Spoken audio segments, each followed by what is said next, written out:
dia, boa tarde, boa noite. Estamos aqui para mais um vídeo. O Alienista, Machado de Assis, a editora é Vozes de Bolso. Ele foi escrito em 1881.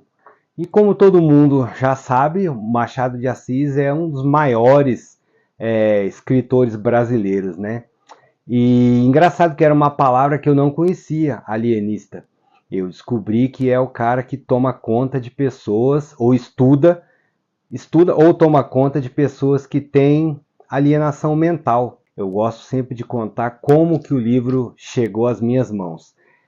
Tem uma personalidade, eu realmente não lembro se era jornalista, se era filósofo, depois eu vou colocar aqui embaixo na descrição. Dizia que nada acontece na política sem antes ter acontecido na literatura de um país.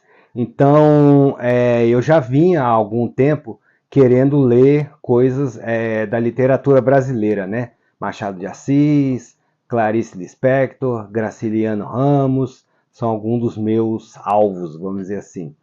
E calhou, né, por coincidência, do Benedito ter, meu filho mais novo, ter na ficha literária dele. E eu falei, gente, para quem acredita, né, eu acredito, é um sinal, eu vou ler. E aí comprei, o livro é bem fininho, aqui ó, tem, se não me engano, 100 páginas, eu acho, é bem fininho, é o tipo de livro que a gente pega para ler quando começa, e quando começa não para mais, porque é de tão envolvente que é a história, de tão interessante que é, mesmo sendo escrito num português que às vezes coloca a gente em umas dificuldades por ser muito antigo. E ele aborda, não vou contar a história toda, né, para não dar muito spoiler, mas vou contar um pequeno resumo. Ele conta a história de um médico chamado Simão Bacamarte, que começa a estudar psiquiatria de uma cidade chamada Itaguaí, que é no interior do Rio, se não me engano. Ele começa a estudar vários pacientes, ele é um cara abastado, tem muita grana, constrói uma casa, que ele chama de Casa Verde, para abrigar os malucos da cidade e para estudar esses casos, né? Bom, o final tem uma reviravolta surpreendente que eu não vou contar para não te tirar a vontade de ler o livro. E o tema central do livro é a loucura, né? É um tema muito... Apesar do livro ter sido escrito em 1800 e lá vai pedrada, é um tema muito atual, porque eu acredito, nós estamos vivendo tempos muito loucos, onde a Bíblia, que é um texto sagrado, é tirada de circulação em alguns países por ser considerada pornográfica, enquanto a gente vê homens nus, né, nos museus aqui do Brasil mesmo, sendo tocado por crianças, né? Esse é um exemplo que me veio à cabeça. Tem vários e vários e vários, porque a gente tem exemplos de loucura diários e constantes e variados, e sempre mais de um.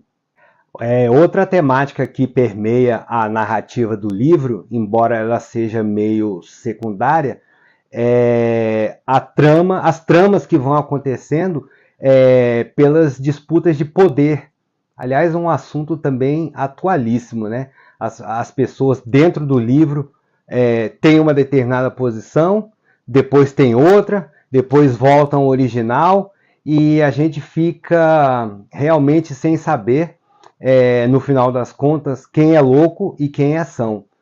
Sendo que eu, particularmente, acredito que todos nós temos um pouquinho de louco e um pouquinho de são. Aliás, um pouquinho de médico também, né? Como diz o ditado, de médico e de louco, todo mundo tem um pouco.